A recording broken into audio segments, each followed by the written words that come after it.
required today than before. So this morning, over the next 55 minutes, we are going to share a little bit, and then we are going to a dialogue before getting you to also share some of your experience into how we have been navigating through this situation. And finally, we end by how we can also help you. So it is definitely unprecedented times, and we want to go right into the topic. So a very quick additional introduction to what has been shared kindly by Dave is that I have also been a practitioner myself in one of my former employment, where I led and managed a business continuity management program. I had more than 5 years experience in that. I'm here to now share and enable this to happen at your end. So I'm going to also get Peter to very quickly introduce a little bit more in terms of his BCM experience. Peter? Hi, Gerard. Good morning. Thank you for the questions.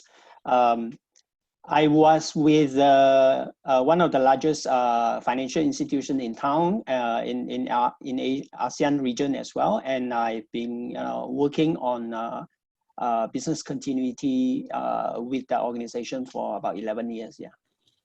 All right, nice. Thank you. Wow. Okay, so we are all set to go. Now, first thing, as you heard, we are going to run a poll. So I'm going to get the team to now put on this question, these two questions. Just answer this so that we can get a feel of who's in the room. So ready for it?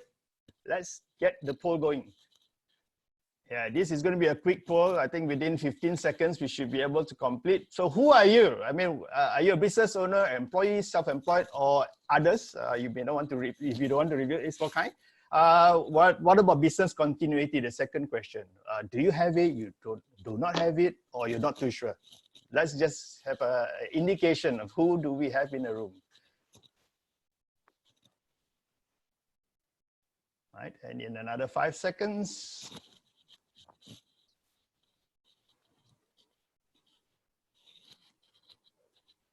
Okay, so let's end the poll, and from what we gather, I think most of you are either business owners or in employment with a company, and most of you here, you can see from the poll, 58% do not have a BCP. And some of you have, and let's also go through and see whether, are there any other areas that you can take home from this session that you can improve, or you may also need some additional assistance. All right. So thank you for that. We will end the poll and let's get going into the session. All right, so we're going to remove the poll from your screen.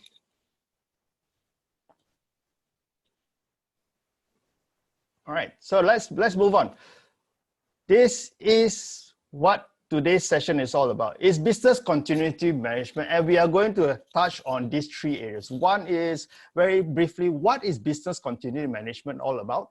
What are the steps that you need to take in order to get a right or more effective BCM, or business continuity management? And finally, the business case.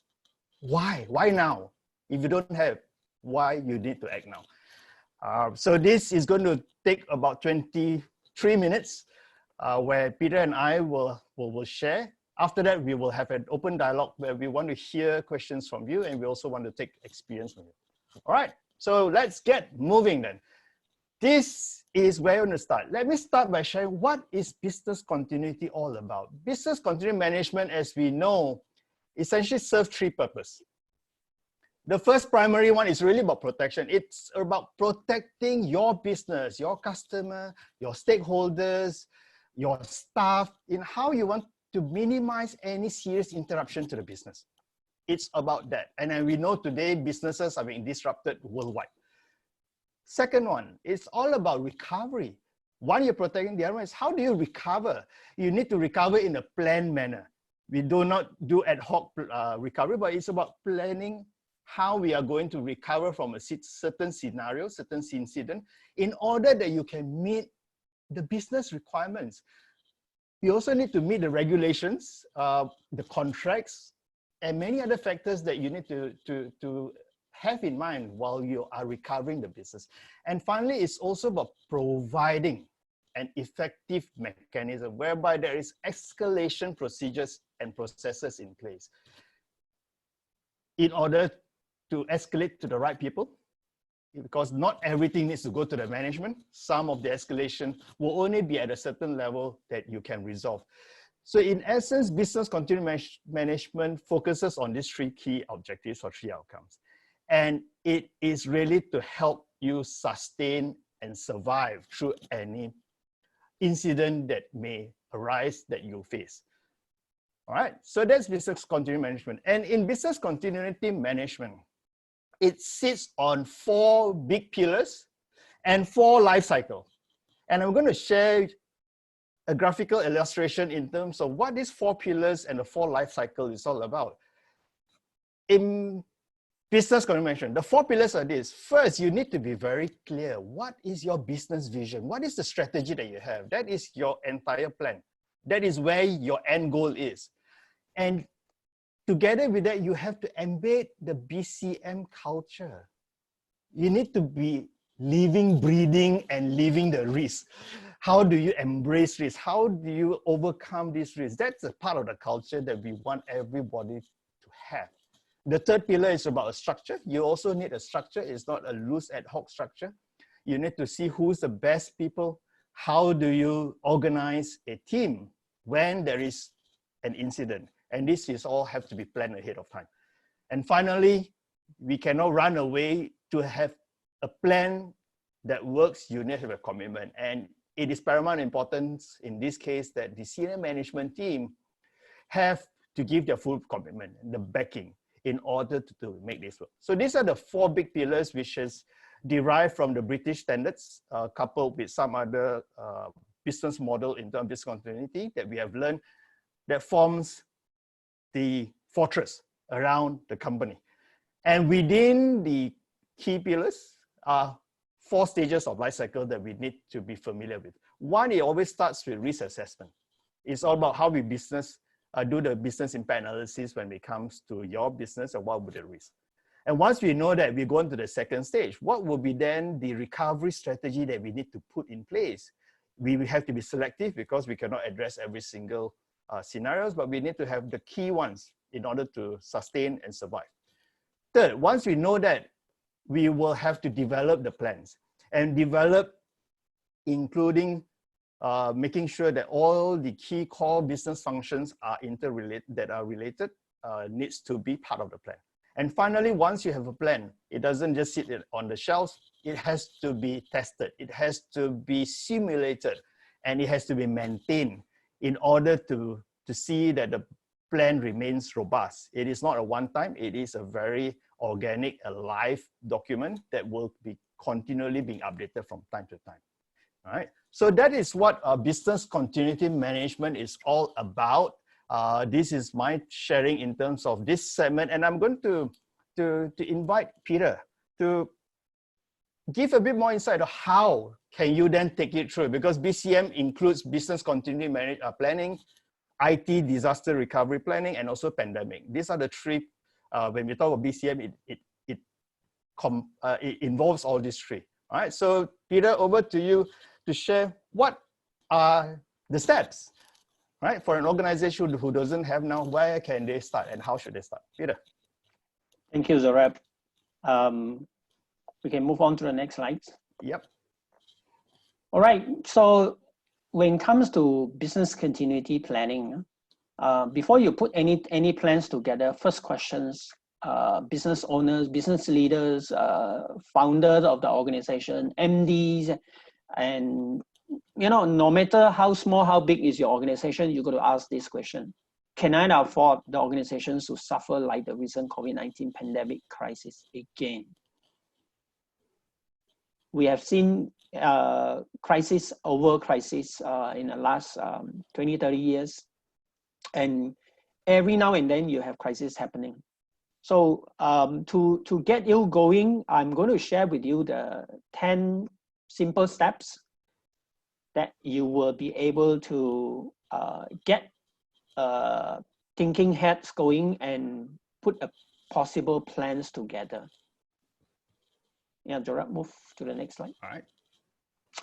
Okay, so business continuity management, 10 steps to consider.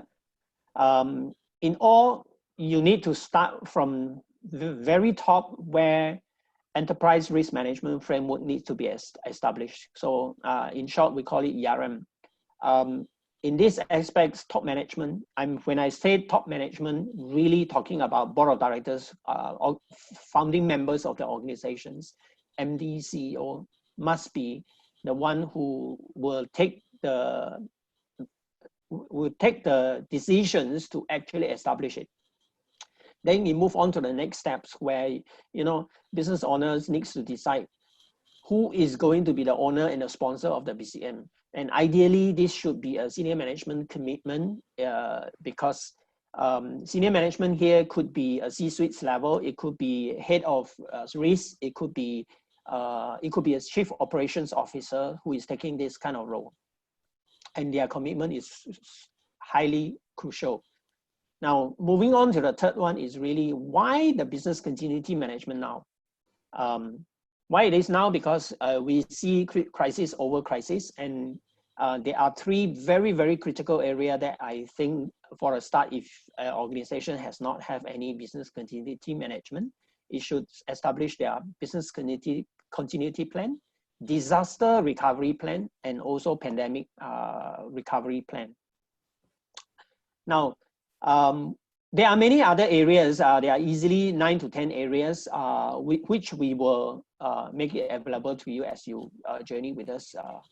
Moving on to after you have that in mind, then you need to decide the scope of BCM. Why the scope? Because there are so wide area. We need to look at it from the angle of how extensive you want to cover, and also what are the resources that you are available that you can start get the BCM going.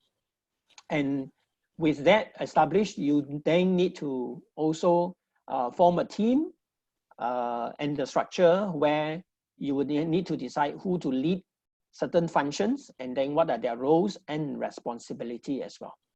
So this is the first 5 steps, and then we'll move on to the next 5 steps. So Jorab earlier mentioned about the framework, the big framework that British has been using for the longest time. First thing is we got to assess what are the risks that we have. So identify the related risks to your business. Look at the impacts to the business, and then also work on the mitigations of the risks. And then very, very critical part of the considerations of business continuity is that during the crisis like this, who would be the spokesperson, and also who prepare the communication, when to communicate, and to who it would be communicated to. When we talk about communication, it also involves the customers, the vendors, the public at large, and also, of course, the most important part of the organizations is the employee as well. You want to keep them informed. And then the number 8 will be identify critical business functions. So you know what are the risks that is impacting you, and what are the impact itself.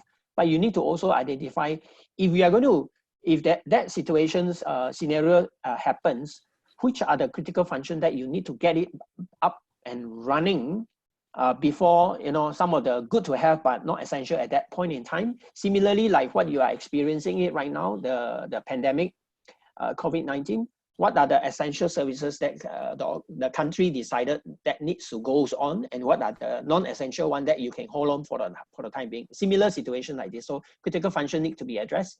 Not only critical functions, so each of the function, then you need to look at the processes as well, and also the person in charge that has the greatest impact to the business. So if that you need to, you may not require to bring back everybody, so you need require to bring back, let's say 10% of the people. Who are the 10% of the people?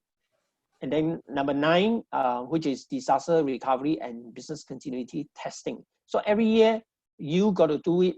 Ideally, initially to start with off, you should have the test twice a year until it's so robust. Then you can actually spill on to do it on an annual basis. So question here is, how do you carry out the DR and business continuity testing? How frequent do you need to test? Who to get involved? And that would we will make the checklist available for you on these 10 steps. And last but not least, any plans, if you don't have the continuous improvements and the mindset that the risk culture is embedded in every employees of the organizations, then you may not get the best out of it. So here, you need to create awareness and continuously training the new employee, refresh their mind so that the risk culture are embedded in each and every one of them. Now, all these 10, I will summarize into some of the 7 best practices in the next slides. So best practices components is really at a very top level. You need to have the governance level, you need to have the structure, and then you must have the avenue for people to escalate. It could be, when we talk about risk, there are many aspects of the risk. There could be a risk where people are taking bribes that is killing the company. That itself is a risk. So we'll talk about many other operational risks. And then once you have that established, then you need to test, have a plan and test it. And then you review regularly. You know what to communicate, how to communicate. Eventually, all this embedded will become a normalizations process where people will live with the risk culture, in the BCM culture in the organizations. With that, I will hand back to Jorab to take on to the next level. All right. Wow. Thank you, Peter. Wow. It's a wonderful sharing. You know, how I wish when I was a BCM practitioner then that there were actually that 10 steps to guide me through. So otherwise we were searching high, and a lot of those we have help from external, but that would have certainly helped a lot in terms of how we can actually get a more robust plan going ahead. Absolutely. Yeah, Yes. yeah. And the 7 practices that you just shared, it actually sums up something that holds dear, because as you know, I was a practitioner and we had to execute or experience the plan coming to life ourselves. Unfortunately, one of our branch was impacted by fire. It was down for 1 month. So it's about the same as what we're going through now. How do we get the team to operate? Where do we need to operate from? Alternate site? All work. Thankfully, because of the plan, and thankfully we had all the exercises in place. All right, so thank you for that. Now, well, before we get into the dialogue with, I'm sure there are already some questions coming on. Let us just share this final bit of thoughts. And Peter, this is really about the question about why now? Kenapa sekarang? Right? Maybe you'd like to share what have you observed today? Probably one illustration example as to the real crucial need of business continuity management in today's context. Okay, I will focus on particular industry, or wider perspective. We talk about travel and tourism industry right now. Just look at KLA 2 especially. How many planes are parked there? Yeah, a lot. And what should you do? So AirAsia has a plan. Similarly, the bigger broader picture is the global scenario where Airbnb just laid off 1,600 staff. They don't have that many staff. They're basically a couple of thousand staff, and they just laid off 1,600 from 1st of April. Look at the travel and tourism industry in Malaysia. 15 hotels in Penang are up for sale. 2 hotels in many hotels have been closing down. 2 hotels in Ipoh have been closing down, and then 3 hotels in Malacca has been closing down. I don't know how many hotels in KL because we haven't taken stock on the number of hotels up for sale and closing down. These are giving you a lot of thinking heads to start with. So if it is not now, when? Would your business be still put there at the balancing act, seeing what is coming next, or you just wait for things to happen? So question here is, my belief is you need to start planning it now. All right. Interesting. Oh yeah, certainly. I mean, we can really see all this, and it's not just because it's the pandemic, it's economic, but there are other factors that would have been put into play. If you look at enterprise risk management at the highest level, some of this aspect would have been covered, right? Okay, so I think I will also share. What, Yeah, sorry. what about you? What are some of the industry you think that are, in fact, we are looking at the worst case scenario, but how about the industry that has doing, it's like business as usual? Okay, all right. Okay, so I think this is where, aside from what you mentioned earlier, in terms of where government has allowed the essential services to operate, and within that, you will see, if you talk about the corporate side, the financial institution is where it's continually operating, and we know FIs. You and I were in part of the financial industries before. It has one of the highest regulated requirements, and there's the entire business continuity management is really put at the forefront. We've been audited here and there every now and then. So they have, and that has enabled the banks, for example, the insurance company, to continue operation even though restricted movements is there, supply chain is disrupted. You can still go online, for example. You are still able to process your claims, etc. And that's only possible because there is a robust business continuity management plan in place. I mean, that's what I see. Yeah, absolutely. Yeah. Because I'm still doing the banking as usual. I'm still doing my insurance stuff as usual. And yeah, my car insurance is up, and I just call them up and say, hey, I need to renew. And then the guy who picked up my call is actually sitting somewhere at home. Yep, exactly. So that's exactly how business continuity management works in this current context. Great. So I think we have taken quite a number of airtime. I'm sure there are a lot of questions out there, and also like maybe some of them would like to share. Let's spend next 20 minutes before we finish the session at 11:30. Let's start to hear questions from the participants. I know we have about 30 of you in this room, and coming from business as well as an employee in the business, and you may not all have a BCP. So fire away. And Dave, if you can also highlight some of the questions or read out, that would be also great. Okay, Jorab, there is a question. Can you share a scenario of staff tested positive COVID-19 using the BCM steps? How would you approach it? Okay, all right. First and foremost, I must say that this COVID-19 wasn't really planned by anybody, right? And nobody has managed to plan to this extent where it's a worldwide phenomenon. However, if I look back in terms of what could have worked, and I think this is where quite a number of business people are starting to adopt.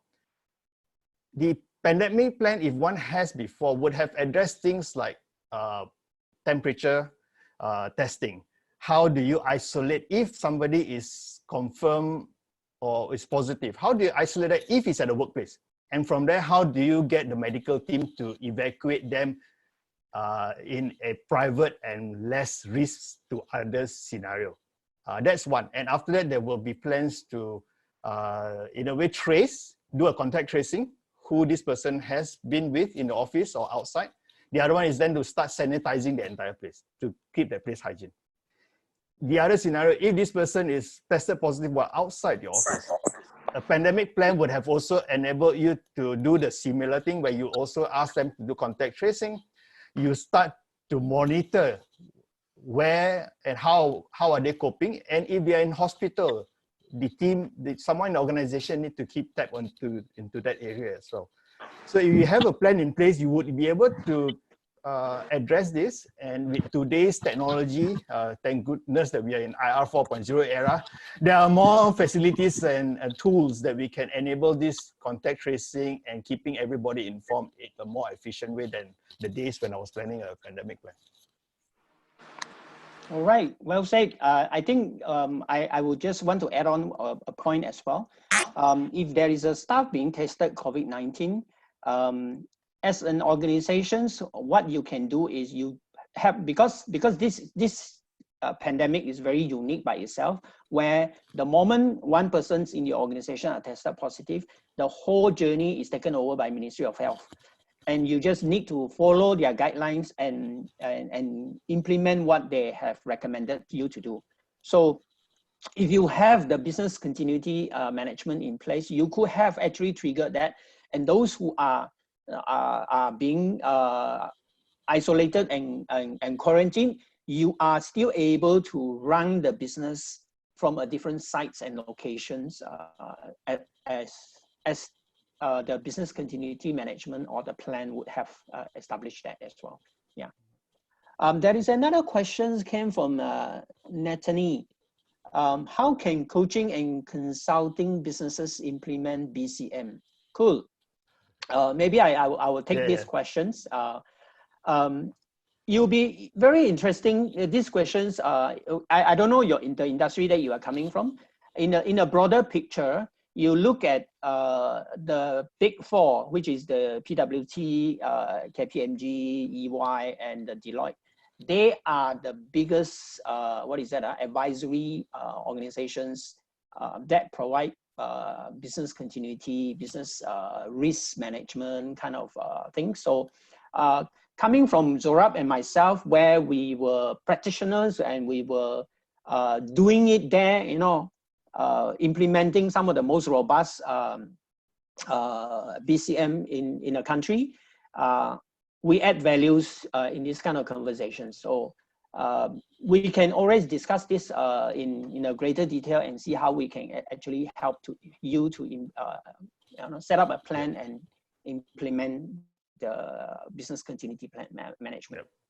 Right. Maybe just to add on, because I have stepped up from corporate employment and I'm also in a I'm a solopreneur. I also need to have a BCP. My first BCP is really my data. Where do I back up? How frequent do I back up, for example? That's important. 2 is now the execution plan. If I cannot go out, what is my alternate plans now? So these are all in place. And this is how practical business continuity is all about, right? Sometimes don't overthink. Sometimes as small as these little steps. Yeah, that's exactly. And I still remember when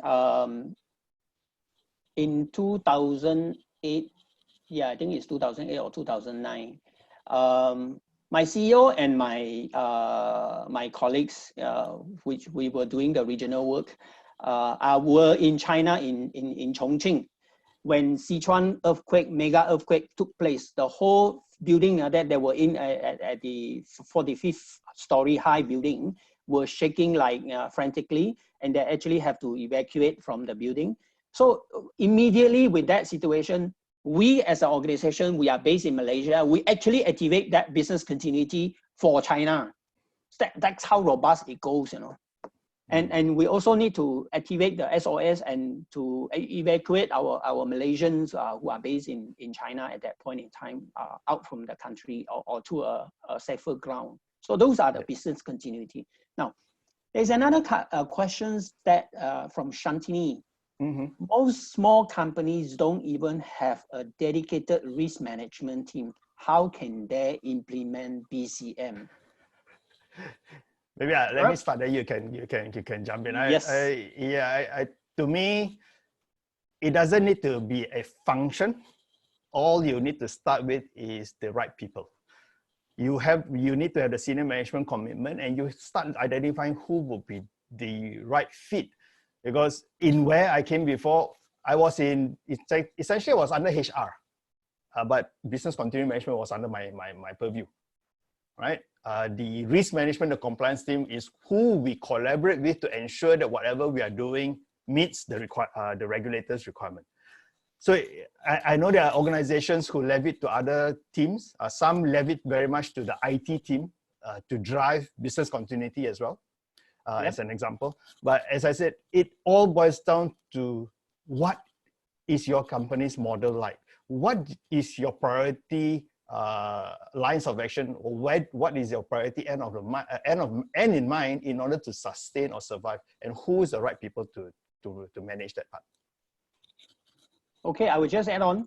You do not need a risk management team per se to have a business continuity management. You could set up a committee that is headed by someone who is senior enough. You cannot be asking an executive to run the business continuity. So these persons must have this given the authority, so to speak, by the top management or by the senior management to execute it, to work in collaboration with a pool of people who are subject matter experts in their own field. For instance, with pandemic situation like this, during the first 2 weeks, you see how many cybercrime have been taking place. So IT will need to look at the data and the network and the system that is intact, as an example. Yeah. So you don't need a full-fledged risk management team to start the BCM. So I just wrote down there.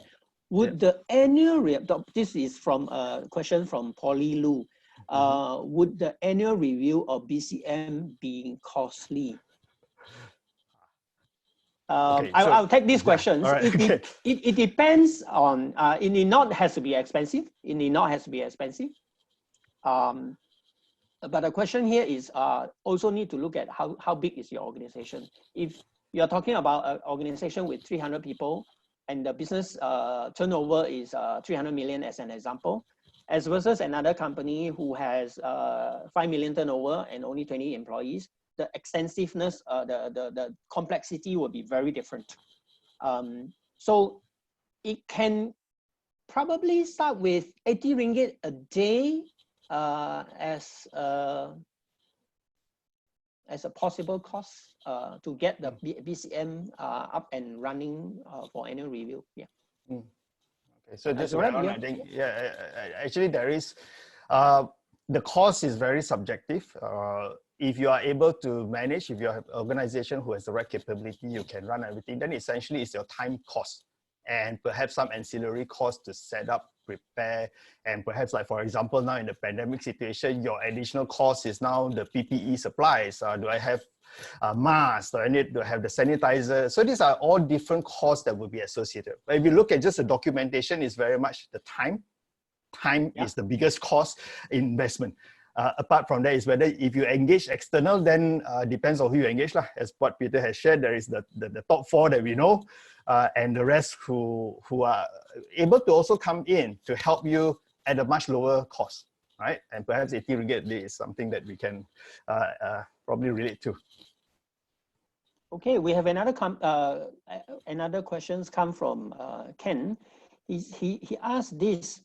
Can panelists share an interesting incident or a story from your corporate experience? I've shared earlier. Jorab, maybe you want to share your experience? Okay, so I just briefly back to what I shared just now about how the 7 components and how the BCM has helped us. So one of the real exciting part that I wish nobody will have to go through that is really a fire incident. A branch of ours caught fire. And you know, once a fire happens, it's not immediately after the fire, the bomba, fire brigade bomba has come extinguish the fire, you can then go back into the office. It's not like this. In Malaysia, you need to cordon off the entire building for some time for investigation. And whilst that happens, when you go in, you start seeing, oh my God, my furniture, my files, all these are destroyed. And there you are, customers continually to ask, hey, what is the status of my transaction? Can I get this service or not? So you're bombarded with all this. And thankfully, because of the BCM that we have in place, especially included the branch, we are able to handle. So we know, all right, we have to just take the decision, said, okay, I think we will have to rent an alternate site, which we've identified for 2 months, so that we enable restoration, clearing and restoration to happen. We need to start looking at with backup data. How do we get, or we could also reconstruct the documents from various sources. We have to go to that extent in terms of other service provider. How do we reconstruct? The other is, can head office support some of the call-ins because the phone lines are also out? How do we divert that? So those are things that we put in place earlier. And the other key that we talked about just now about communication, there were already templates ready. And thank goodness for it. Immediately when it happened, the next moment, the announcement goes out, branch closure, for example, this is who you contact. It went out in the newspaper. So we all that covered, and it's not only one language, it's in multiple languages. And we immediately had the corporate comm team connecting with all our press partners, and it all went out. And a lot of support then come in to see, and head office, right, for me, I had to fly in there to be with the team, assess the situation, talk to the team as well on the ground, because at that point, it's also a moment of anxiety. Nobody wants this to happen. Fortunately, there were no lives lost. No one was hurt. It happened at night. But then there's still a question of livelihood. A lot of things. So then what happens next?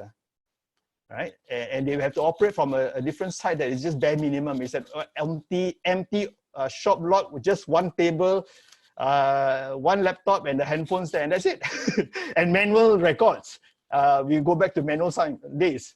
Right? So that's one exciting thing, and it proved that it worked. Eventually, we recovered after a month, and the business got back into operation, and the branch is still doing business, and I'm sure they are still making lots of money in that sense. All right, thank you for that. Well, I have another questions on from Priscilla Hill. MCO came in a very short notice. Companies are forced to stop operations, no revenue, but cost is there running. A lot of bosses is facing cash flow problem. How could this BCM helps? Yeah. Jorab, you want to start first? I'll let you take okay. on this. Yeah. Okay. Priscilla, MCO come very short notice. That's definitely true. A lot of organizations are going through that. So from the BCM perspective, when we talk about a BCM perspective, we also look at business models.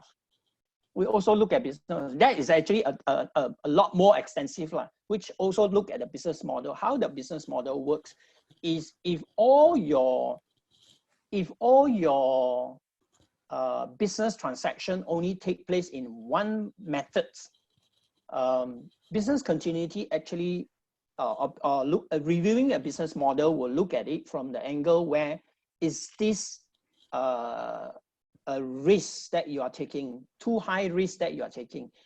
Would there be any other avenue to generate stream of revenue other than traditional way that you are running it? So BCM not necessarily just looking at your, okay, the fundamental is of course your current business, how it's run and what are the risks that you have and how you are going to, what are the impact of the risk and how do you going to mitigate the risk. But from the next level, which is looking at the enterprise level where the risk, you should also look at the business model itself.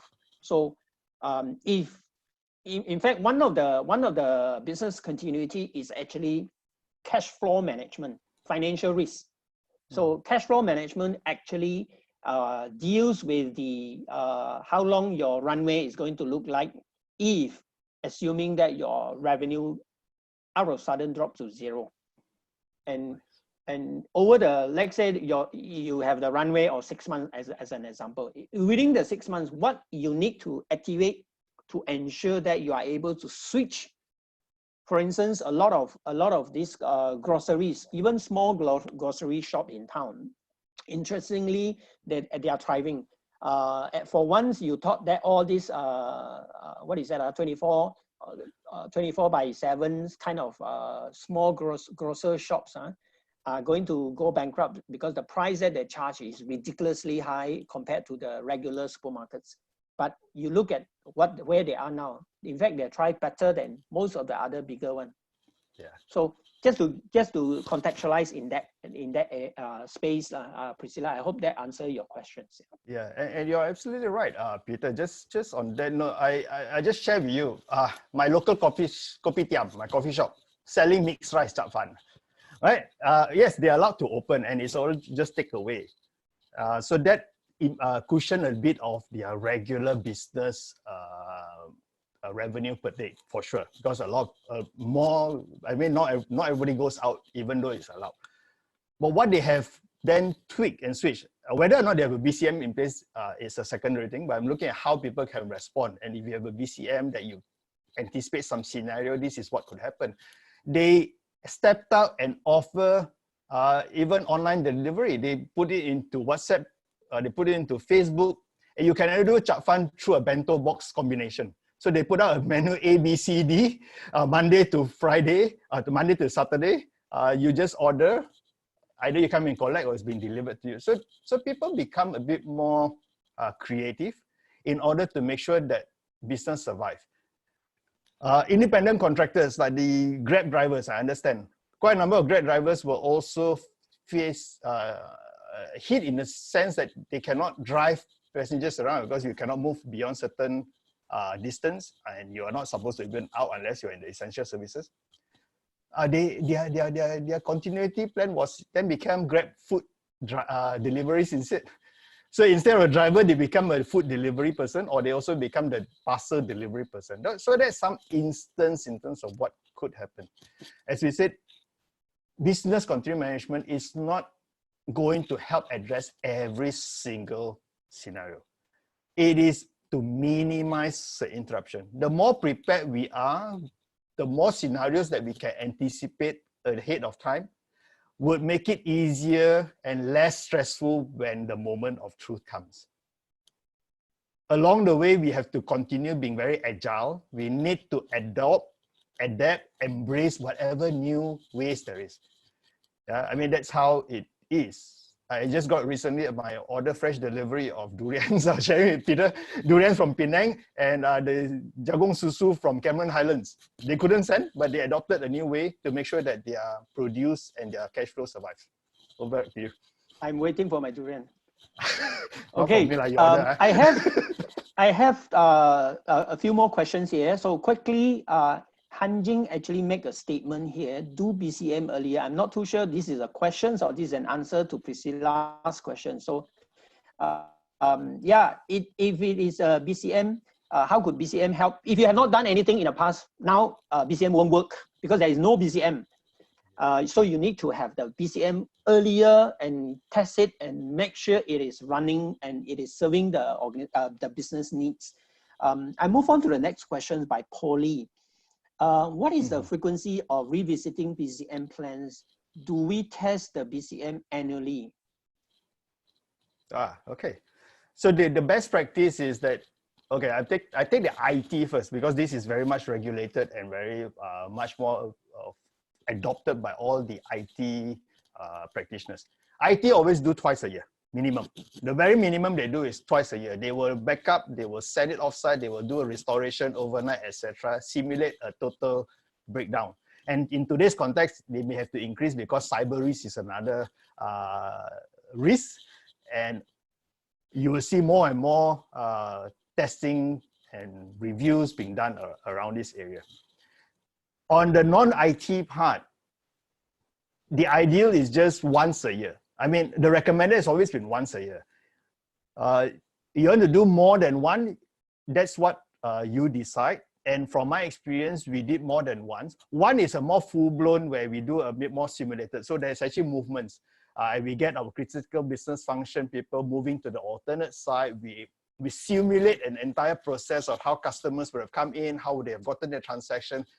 That's on a larger scale.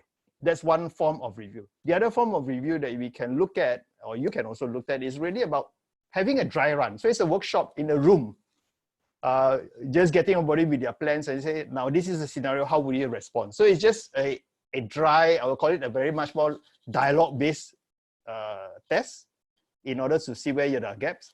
Or the other one is a more full-blown physical movements and simulation involved kind of scenario.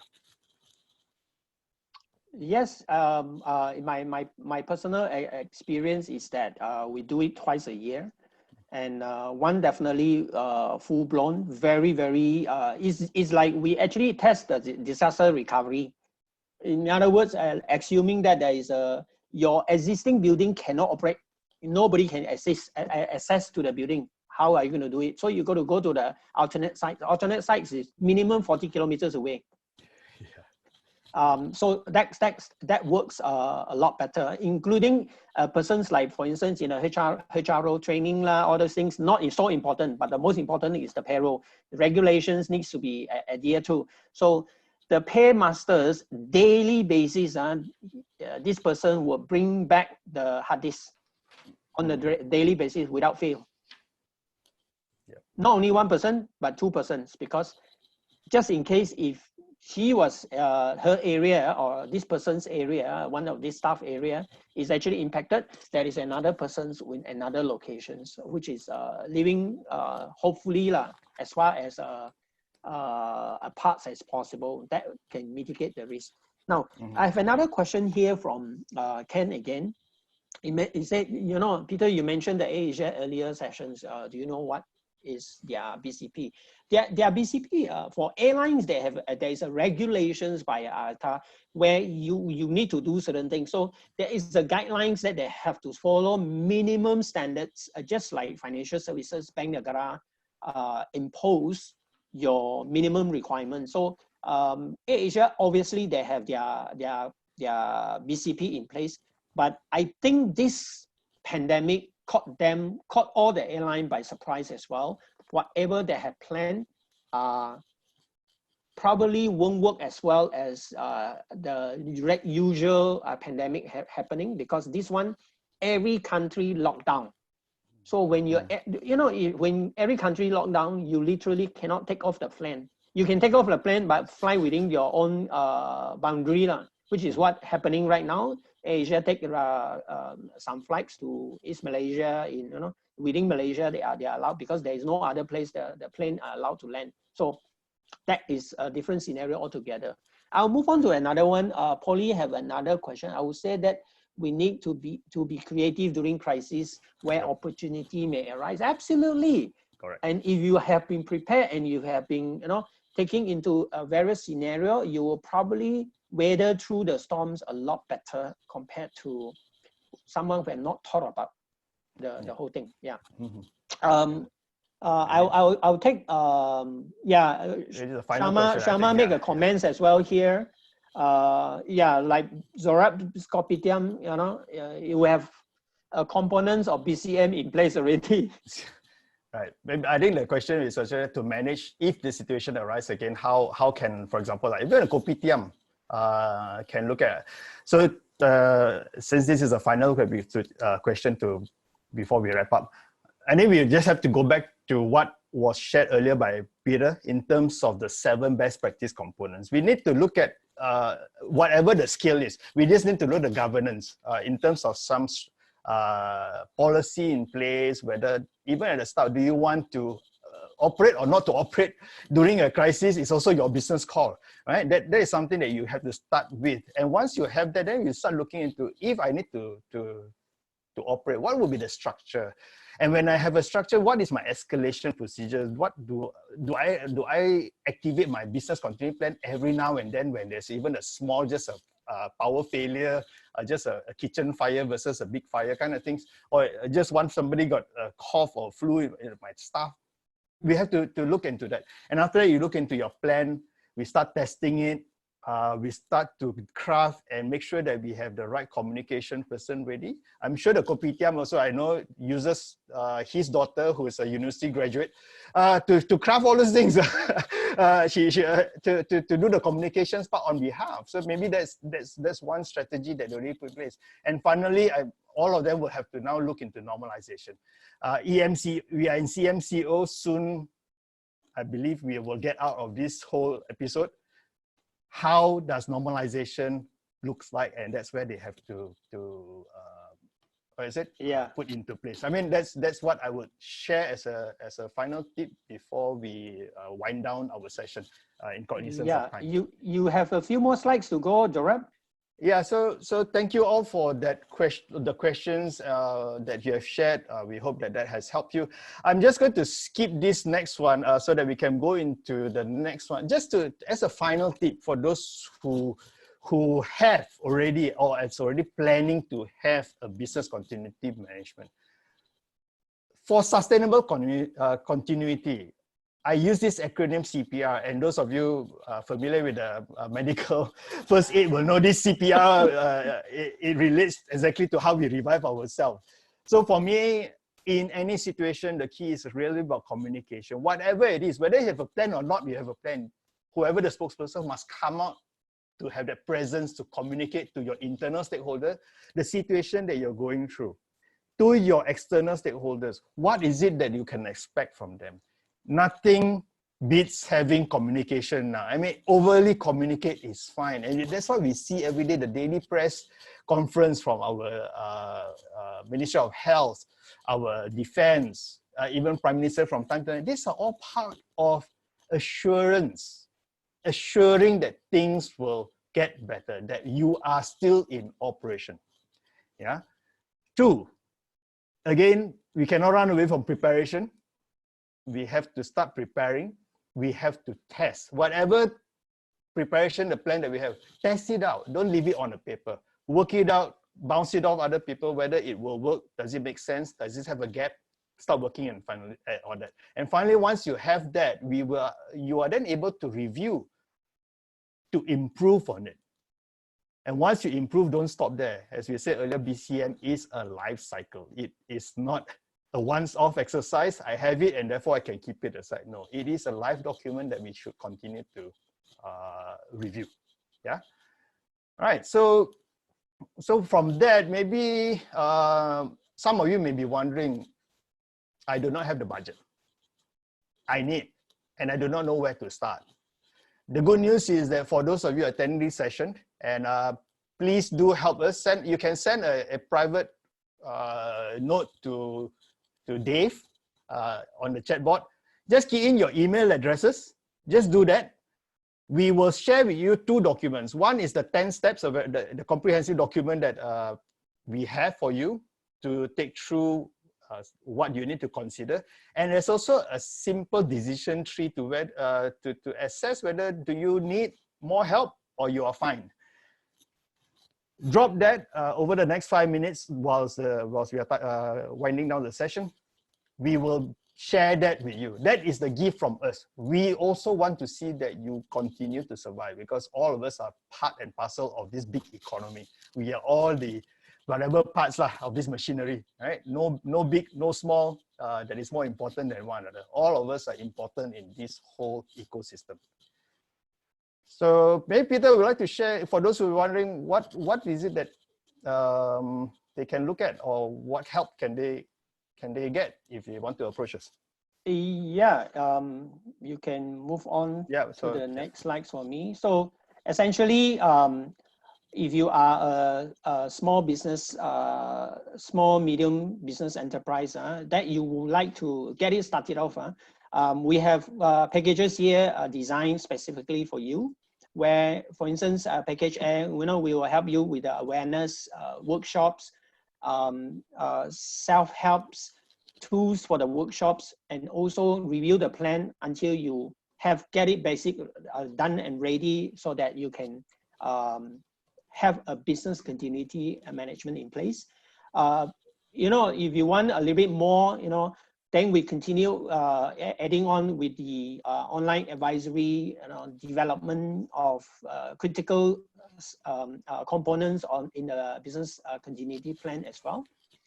But of course, if you even that, you would like us to be involved in helping you to do the testing and getting the feedback and then review and go back and the document are keep alive, then you opt for the very advanced kind of package. And if you want to know more details, perhaps the best way is to contact ATCEN, Dave in ATCEN for more details, and then we will be willing to, more than happy to share with you what is installed. Yeah.